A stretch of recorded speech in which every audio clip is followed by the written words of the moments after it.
आपने कुछ ऐसे लोगों को सुना होगा कि आपको पता है कि आत्मा पर रिसर्च करते हुए एक व्यक्ति ने आत्मा का वजन बताया 21 ग्राम की आत्मा होती है। फिर आपके मन में एक चीज आती है, इमोशन। जब लोग दीवाने होकर बोलते हैं, ऐसे करते हैं, मैं तेरे लिए जान दे सकता हूँ, ये बकवास है। यहाँ जो दिल है वो केवल पंपिंग करता है ब्लड की। जब बहुत ज्यादा इमोशन है तो सिर के दाईं तरफ हाथ रख के बोल रहे हैं मैं तेरे लिए जान दे सकता हूँ, क्योंकि राइट हेमिस्फेयर ऑफ माइंड में इमोशंस आते हैं। इमोशंस यहाँ नहीं आते हैं, ये कल्पनाएं हैं। इमोशंस यहाँ आते हैं, राइट साइड में आते हैं।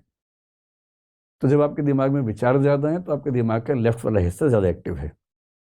जब इमोशन ज्यादा है तो दिमाग का राइट हिस्सा एक्टिव है, और ये तो बिल्कुल एक्टिव, मतलब ये तो हमेशा ही एक्टिव रहता है। इसका काम तो ब्लड की पंपिंग करना, ब्लड की सफाई करना है। मेटाफिजिक्स या दर्शन का अंतिम प्रश्न जो है कि अंतिम सत्ता किसकी है, जो अल्टीमेट ट्रुथ या अल्टीमेट एग्जिस्टेंस है, वो किसका है। इस प्रश्न के बेसिकली दो प्रश्न हैं, इसको दो प्रश्नों में तोड़ लेते हैं। एक प्रश्न ये है कि अल्टीमेट एग्जिस्टेंस कितने हैं, नंबर कितना है। अंततः जितनी सत्ताएं हैं उनका नंबर कितना है, एक ही है या ज्यादा है या दो हैं या 10 हैं कि 50 हैं कि 100 हैं कि 1000 हैं। एक तो ये सवाल है। और दूसरा ये कि जो अंतिम सत्ता है उसकी नेचर क्या है। नेचर का मतलब वो कैसी है सत्ता, उसका नाम क्या है, उसकी विशेषताएं क्या है, इसको बोलते हैं nature of the ultimate reality क्या है। अब स्वाभाविक सी बात है कि जिज्ञासु व्यक्ति के मन में दोनों प्रश्न साथ साथ ही आए होंगे। ये एक ऐसा तो है नहीं कि एक प्रश्न पहले एक बाद में आएगा, साथ साथ ही आए होंगे। और जब हम सोचते हैं तो हमारे पास सोचने के दो तरीके होते हैं सामान्य रूप से, तीसरा बाद में आता है।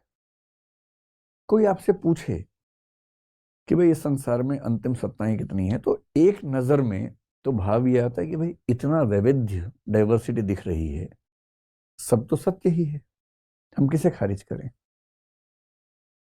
तो पहला आंसर स्वाभाविक रूप से अधिकांश लोगों के मन में आता है, जिसको हम बोलते हैं प्लूरलिज्म, यानी कि अनेकवाद या बहुत्ववाद। यानी बहुत सारी अंतिम सत्ताएं हैं, एक नहीं है, दो नहीं है, बहुत सारी अंतिम सत्ताएं हैं।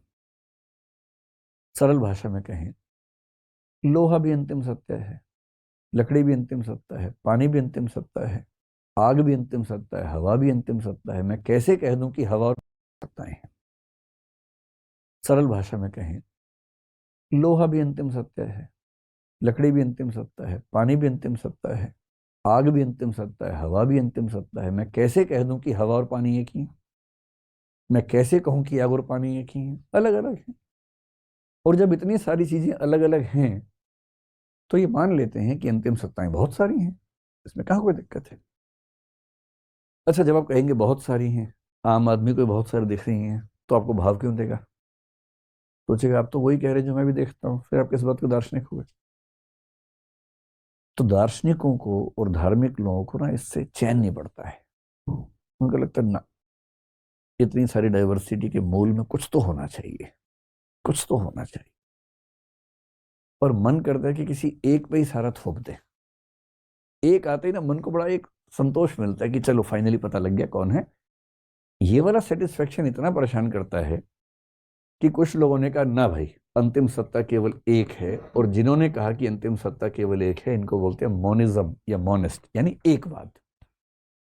एकवाद सिंपल, अनेकवाद एकवाद। अनेकवाद वो हैं जो कहते हैं कि अंतिम सत्ताएं बहुत सारी हैं। एकवाद या एकवादी लोग वो हैं जो कहते हैं कि अंतिम सत्ता एक है, बस। लेकिन इस बीच में कुछ और लोग उभरे और बोले कि ना, अंतिम सत्ता ना तो अनेक है ना एक है, बल्कि दो हैं। और इनका नाम पड़ गया ड्यूअलिज्म या द्वैतवाद, जिसका मतलब है कि अंतिम सत्ताएं दो हैं। अब आप सोचेंगे कि दो का लफड़ा कहां से आ गया। अनेक समझ में आ रहा है कि बहुत सारी हैं। भाई जैसे आप यहाँ पर इतने सारे लोग हैं, मैं कैसे कह दूं कि मतलब लक्ष्मण जो है और जो दूसरा व्यक्ति है संजीव है एक ही व्यक्ति है। नहीं, अलग अलग व्यक्ति हैं, आप सब अलग अलग व्यक्ति हैं। और यदि मुझे सबको रिड्यूस करना है तो मैं एक में ही करूंगा ना, कि एक ईश्वर है, उसी ने आप सबको बनाया। ये दो की बात कहां से आ रही है। लेकिन दर्शन में खास समस्या है, जिसकी वजह से कुछ लोग ड्यूअलिज्म की बात करते हैं, और उनकी मजबूरी है करने की।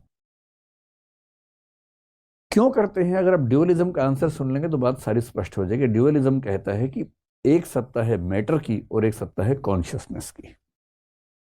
मैटर को हिंदी में बोलते हैं जड़ पदार्थ या भौतिक पदार्थ। कॉन्शियसनेस को हिंदी में बोलते हैं चेतना या चेतन पदार्थ या चेतना कह लीजिए उसको। ये सारा खेल कैसे हो रहा है, अगर इन दोनों को समझेंगे तो पूरी कहानी स्पष्ट हो जाएगी, पूरी की पूरी कहानी स्पष्ट हो जाएगी। क्या कहानी है देखिए, ये मैटर कॉन्शियसनेस की कहानी कैसे काम करती है।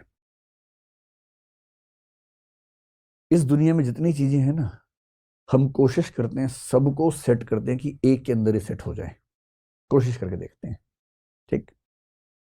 तो मैं जितनी भी चीजों को बांटूंगा तो मैं पाऊंगा कि या तो मैं उनको एक वर्ग मैटर में सेट कर सकता हूं, या मैं उनको एक दूसरे वर्ग कॉन्शियसनेस यानी कि चेतना में एडजस्ट कर सकता हूं।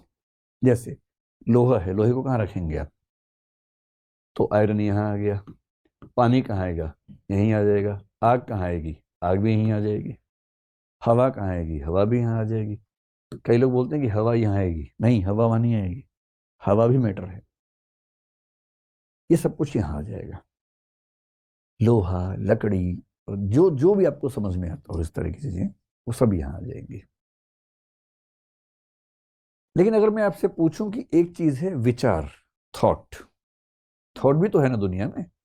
हम सब लोग थॉट मतलब सोचते हैं, थॉट्स हमारे मन में आती हैं। फिर आपके मन में एक चीज आती है इमोशन। जब लोग दीवाने होकर बोलते हैं, ऐसे करते हैं, मैं तेरे लिए जान दे सकता हूं, ये बकवास है। यहाँ जो दिल है वो केवल पंपिंग करता है ब्लड की। जब बहुत ज्यादा इमोशन है तो सिर के दाईं तरफ हाथ रख के बोल रहे हैं मैं तेरे लिए जान दे सकता हूँ, क्योंकि राइट हेमिस्फेयर ऑफ माइंड में इमोशंस आते हैं। इमोशंस यहाँ नहीं आते हैं, ये कल्पनाएं हैं। इमोशंस यहाँ आते हैं, राइट साइड में आते हैं। तो अगली बार जब किसी को अंगूठी उंगूठी पहनाओ तो ऐसे करके बोलना कि मैं तेरे लिए मैं तेरे लिए जान दे सकता हूँ, राइट साइड में। लेफ्ट में लॉजिक होता है ज्यादा, राइट में इमोशन ज्यादा काम करते हैं। ये ब्लड सफाई नहीं करेगा तो मर जाएंगे 2 मिनट के अंदर, तो करता ही रहेगा। इससे कोई लिंक आपके इमोशंस का नहीं है। लेकिन अफवाह फैली हुई है, लोग कविताएं लिख रहे हैं दिल पे, लेकिन दरअसल दिल की कोई भूमिका इमोशंस में है नहीं। थॉट्स हैं, इमोशंस हैं, इसके अलावा कभी कभी आपकी विल पावर भी काम करती है कि मैं आज तो सिगरेट छोड़ ही दूंगा, मुझे कसम है मेरी मैया की अगर मैंने सिगरेट पी तो। और विल पावर से आदमी कई बार छोड़ भी देता है कुछ चीजें, या कुछ चीजें शुरू करता है। कल से सुबह 5 बजे उठ के प्राणायाम करना ही करना है, और मान लीजिए सच में कर लिया, तो विल पावर है इसका मतलब। नहीं कर पाए तो विल पावर की कमी है। ये विल पावर क्या चीज है, ये विल पावर भी तो कॉन्शियस वाली चीज है ना। थिंकिंग का मामला हो, इमोशंस का मामला हो, विल पावर का मामला हो, इन्हीं से जुड़ी बहुत सारी और भी चीजें हैं। कोई राय है आपकी, ओपिनियन है, ये ओपिनियन क्या चीज है। आपका कोई बिलीफ है, विश्वास है आपको, यहां तक कि अंधविश्वास मान लीजिए, सुपरस्टिशन है, वो क्या है। अब आपके मन में कभी कभी आ रहा होगा कि ये क्लासिफिकेशन जैसे हो रहा है, इसका आधार क्या है। मैं आपको आधार बताता हूं। आपने कुछ ऐसे लोगों को सुना होगा कि आपको पता है कि आत्मा पर रिसर्च करते हुए एक व्यक्ति ने आत्मा का वजन बताया 21 ग्राम की आत्मा होती है।